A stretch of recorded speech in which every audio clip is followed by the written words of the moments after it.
correct. I don't have to remind many Americans that the Center for Disease Control was the one that said you should use DDT in your homes. Used right, it is absolutely harmless to humans and animals. Remember the name, DDT. It spells certain death. A scientific panel today reported that pesticides may indeed represent a grave threat to mankind.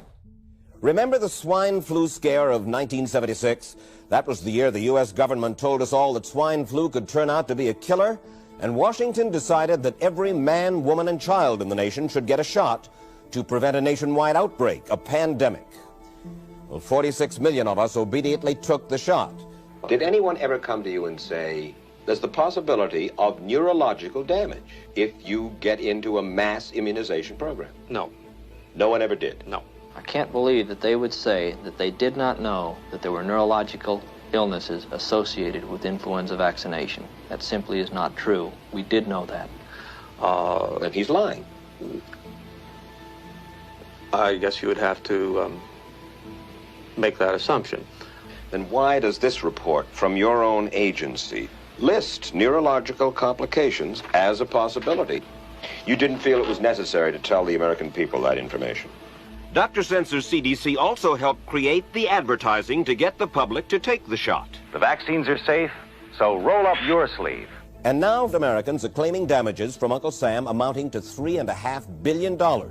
By far the greatest number of the claims, 2/3 of them, are for neurological damage or even death. There are serious concerns tonight about how well the CDC controls dangerous germs at its own labs after yet another safety lapse. For the third time in a month, the CDC acknowledged deadly pathogens were handled incorrectly in government labs. That CDC is the CDC that allegedly is looking out for your public health. When we start with the assumption that the official dogma has to be the objective standard, then what fact checkers look for is a piece of published media that confirms the statement made by that particular organization. And then debunkers and conspiracy theorist blower-uppers come in and say, we're going to make this thing clearly the scam that it is.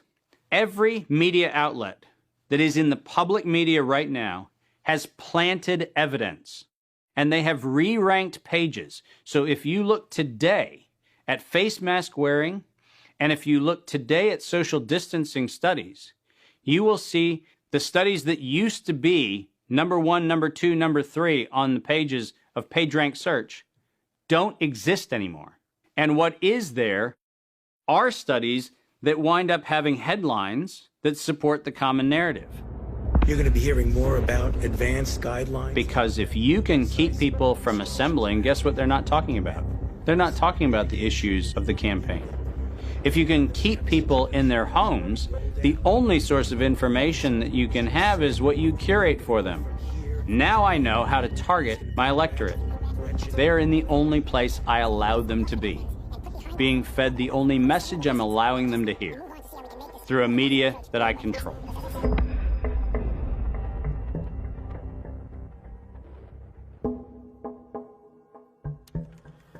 Since the invention of the printing press, there's been a battle to control disseminated information. In the early 1900s, oil tycoon John D. Rockefeller took control of every newspaper and news editor of his era. He became America's first billionaire, paving the way for the power-hungry ever since. Thus began the gold rush for the modern world's most precious resource, the narrative. Do you have any people being paid by the CIA who are contributing to a major circulation American journal? During a Senate committee investigation, it was revealed that the CIA had been conducting a covert operation to infiltrate and control U.S. media. They called it Operation Mockingbird. We do have people who submit pieces to American journals. Do you have any people paid by the CIA who are working for television networks? This, I think, gets into the kind of details, Mr. Chairman, that I'd like to get into in executive session. Over 3,000 CIA contracted and trained operatives were placed in key positions within top media outlets. Posing as editors and journalists, these well-paid actors never dared to question the effect of their lives on the world beyond their cozy studio. How often does the CIA manipulate the media in this way? It goes beyond your wildest imagination. Setting up student organizations so they could draw radical students in. 5,000 university professors co-opted to help the CIA manipulate people's minds. Journalists in the U.S., including big-name journalists, co-opted to function routinely to help the CIA put out stories and biases to the world. As this 1952 CIA memo says, the aim is controlling an individual to the point where he will do our bidding against his will. It's a great brainwashing process to change the perception of reality of every American to such an extent no one is able to come to sensible conclusions in the interest of defending themselves, their families, their community, and their country. Would you say that continues today? Well, I would think probably for a reporter it would continue today, but because of all of the revelations, I think you've got to be much more careful about it. So how do we know that Operation Mockingbird still isn't in effect? Well, we don't. It was the Telecommunications Act of 1996 that opened the door for predatory corporations to monopolize the industries of print and broadcast. This bill protects consumers against monopolies. It guarantees the diversity of voices. Today, a handful of corporate empires own and control the vast majority of everything you read, hear, and watch. From the biggest movie studios, television and radio networks, newspapers and magazines, to the vast universe of internet news and entertainment sites. Amazon has transformed its operations in response to COVID-19 to protect employees and keep packages flowing. The company is keeping its employees safe and healthy while still delivering those packages to your doorstep. The company is keeping its employees safe. Keeping its employees safe. The company is keeping its employees safe. Millions of Americans staying at home are relying on Amazon. And that is how it works. It's like a house of mirrors, where you're seeing the same thing over and over and over again, except it's distorted. There's an industry that is paid to go after and target journalists, whistleblowers, and inundate our consciousness and the images we see to try to ruin, destroy, or smear the idea that they don't like or the person who's delivering it. You smear somebody with falsehoods and all the rest, and then you merchandise it. And then you write it, and they'll say, see, it's reported in the press, so they have that validation that the press reported the smear, and then it's called the wrap-up smear. Now I'm going to merchandise the press's report on the smear that we made. And it's a tactic. Welcome back, everybody. News personalities are not the only high-paid actors to serve the propaganda machine. Most late-night talk shows are owned by the same corporate overlords, and thus follow the same script, only laced with a laugh. Our main story tonight concerns conspiracy theories. Last Week Tonight with John Oliver featured a skit entitled Coronavirus Conspiracy Theories. Like the claim that the moon landing was faked. First thing to note here is that Mr. Oliver opens with commentary about conspiracy theories that are completely unrelated to coronavirus. This is a standard tactic used by propagandists to set a tone so that anything that follows will be seen through the lens of absurdity. Plandemic, a pseudo-documentary filled with a hodgepodge of conspiracy theories. Mr. Oliver then does his best to debunk Dr. Judy's claim that she was arrested but never charged with a crime. She was absolutely criminally charged. This was not an oversight, but a blatant lie. Prior to the taping of this episode, Mr. Oliver had the official arrest documents that clearly prove that Dr. Judy was never charged with a crime. Mr. Oliver then attempts to debunk the idea that a beach, aka nature, holds any value in boosting our body's natural immune system. Instead of challenging the point with science, he kills it with a smear. Everything that you just said is insane. Television is not the truth. We deal in illusions, man. None of it is true. But you people sit there day after day, night after night, all ages, colors, creeds. We're all you know. You're beginning to believe the illusions we're spinning here. You're beginning to think that the tube is reality and that your own lives are unreal. This is mass madness, you maniacs.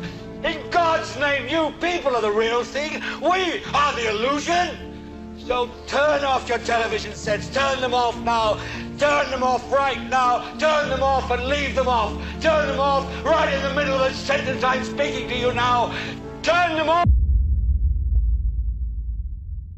In 1979, the world decided that we needed the Bayh-Dole Act because we needed to reform our patent system. And one of the modifications was we allowed recipients of federal funding to patent and retain economic interest in the research that the public paid for. You get a $5 million grant from the taxpayer, and then you get to charge the taxpayer a premium for the technology they paid to develop. Pfizer's going to get nearly $2 billion. Moderna receiving $438 million in taxpayer money. And yet both companies have said they will not sell the vaccine at cost. They're going to make a profit on it.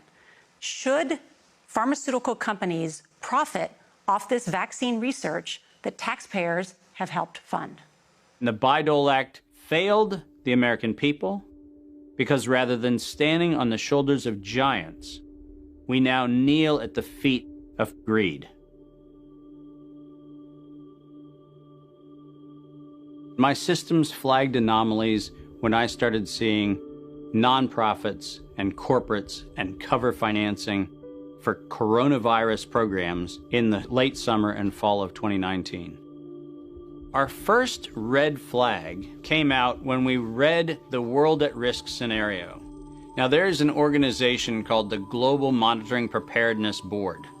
This organization is a part of the World Health Organization, and this board includes Dr. Elias from the Gates Foundation and Anthony Fauci from NIAID.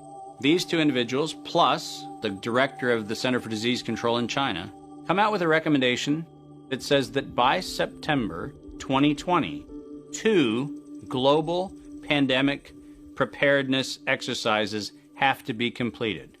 And one of them has to be done on the release of a respiratory pathogen that then gave rise to an October event, Event 201. On behalf of our partners in the Bill and Melinda Gates Foundation. Event 201 took place 5 months before COVID-19 was declared a pandemic. The participants of the event are some of the same people that are now deeply involved in the real pandemic and profiting from it as well.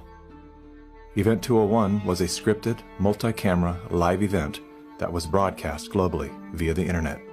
An event of this complexity and magnitude would take months to write, prep, and produce, placing the conception date at least 1 year prior to the actual pandemic. There is no question that there will be a surprise outbreak. Anthony Fauci knew as early as January of 2017 that we would see an outbreak before the end of 2020. Even Bill Gates, a man with no medical training, knew it was coming. If we start now, we can be ready for the next epidemic. Every single thing that you have seen play out in front of your eyes, all of them laid out in their tabletop exercise, which, by the way, fact checkers have said has nothing to do with the coronavirus outbreak. Just happenstance. This is that wonderful universe of improbabilities where events just co-emerge and then nature conveniently backs itself into our architecture. That's the scenario we're supposed to accept. Brilliant. Some countries have banned travel from the worst affected areas.